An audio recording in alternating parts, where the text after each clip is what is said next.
Partisans operating with the 1st Canadian Corps hunt for German stragglers left behind our advance. They check the papers of all civilians traveling through the Canadian area. Working very closely with the Canadian Provost Corps, they give them valuable assistance. As co-belligerents, they perform many tasks which relieve our forces for combat duty. They're all tough hombres, as Jerry is finding out at his cost. A partisan patrol is briefed before setting out on a job. The task is to clear a certain ruined area of German snipers. Some of the Italians bringing their wives to join in the hunt. Night patrols sneak through enemy lines to gain information.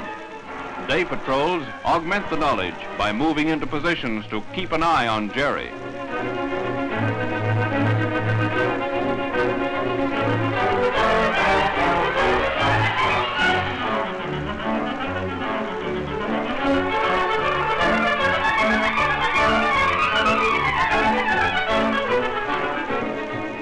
At the briefing area, arms of all kinds are handed out. The men are expert in the use of every small arm, from a Sten to a stiletto. Very seriously, they go about the task of exterminating their ex-allies.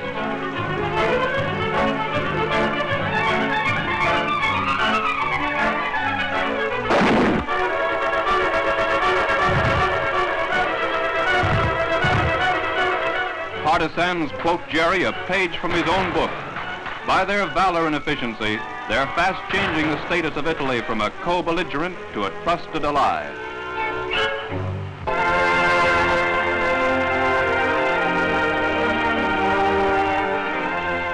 In Italy, Gradara Castle, a real medieval bandit outpost, receives a visit from a party of Canadians on leave.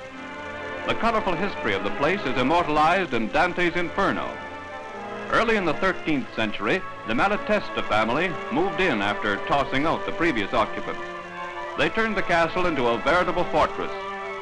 Shortly after, on a dark and stormy night, the hunchback husband of Francesca de Rimini came home unexpectedly. Discovering his charming lady in a rather embarrassing situation with his own brother Paolo, he up and cut a slice of both their gizzards.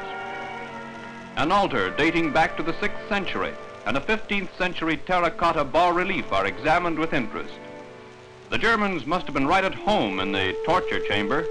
The old WAP gangsters couldn't teach them anything about uncomfortable implements.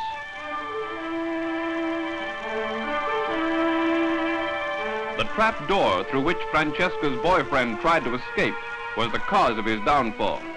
It seems his nightshirt got caught in the lock. On occasions such as these, the procedure is be nonchalant and wear pajamas. By 1486, the Malatestas had made the country too hot to hold them. They sold out to John Sforza and made a strategic retirement. Johnny's second wife was the potent female Lucrezia Borgia. Lucy's pastime was putting cyanide in the Spam. Strange, with all the monkey business that went on in the castle, it was never taken by storm until 1944. Then a Canuck division chased out Marshal Kesselring, writing another stormy chapter to the history of Gradara Castle.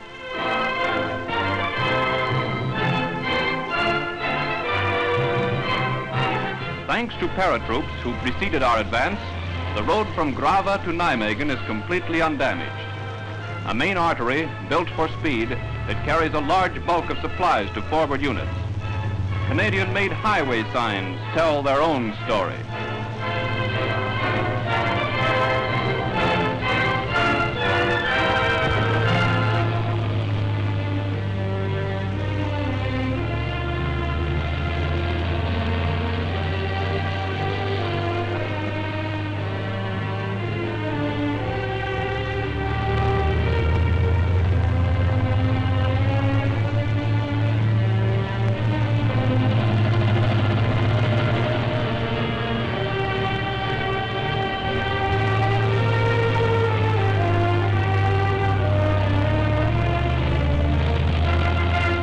Tons of ice torn away from the frozen banks of the River Ball threaten the safety of our Bailey bridges.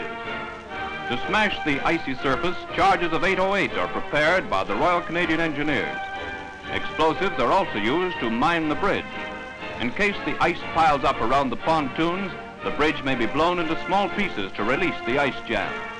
This ensures the safety of other bridges farther down the river.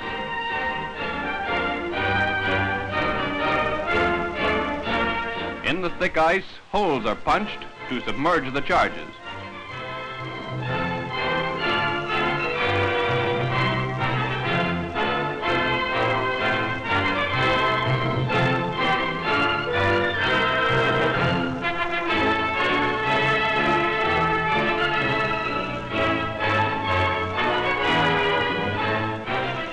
The exploding of the charges breaks the ice into small bits which flow harmlessly past the pontoons. Vital bridges are saved by the work of the RCE. 25-pounders are used to fire the headlines across the Jerry. The truth from the free peoples of the world is tossed over for digestion by the enemy. The smoke canisters are removed from a shell. In their place, rolls of new sheets are substituted. When each shell explodes, 200 leaflets are scattered far and wide without damage to the paper. This new way of delivering the morning paper is the task of the propaganda unit. A branch of No. 3 Public Relations group, it works closely with field artillery units. Like most morning papers, the delivery is usually made at night. When Jerry wakes up in the morning, he's able to read the real war story, uncensored by the Gestapo.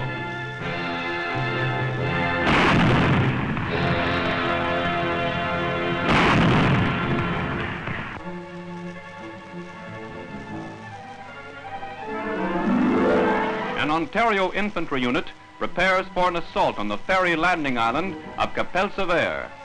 Used by the enemy for frequent attacks on the 1st Canadian Army, it presents a serious threat to operations. Tough enemy paratroops have been given orders to hold at all costs the base, which is 5 miles from the mouth of the Meuse. During the month, 2 attacks have been repulsed by the enemy. The 3rd and final assault gets underway.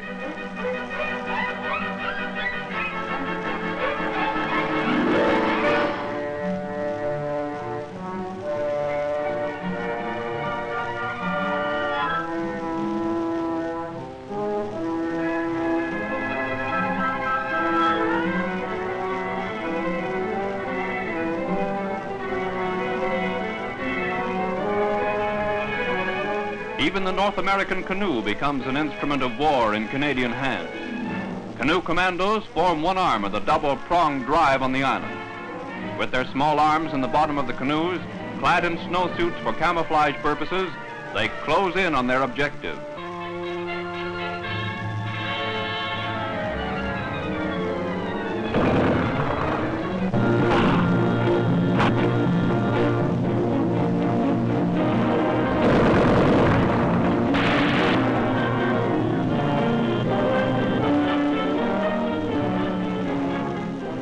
Heavy smoke screens are laid down to mask the main attack. An excellent smoke plan keeps the island completely blanketed during the crucial period. Heavy mortars firing both HE and smoke add their staccato chords to the crescendo of destruction.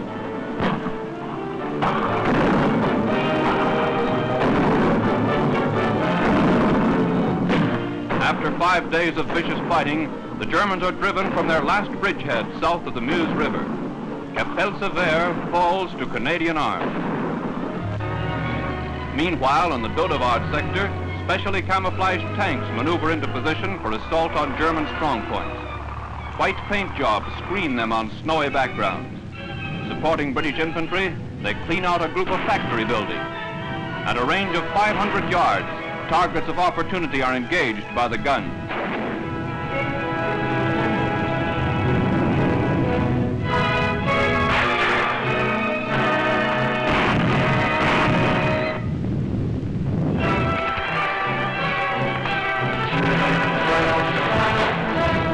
Flame-throwing tanks follow up to burn individual snipers from their slit trenches.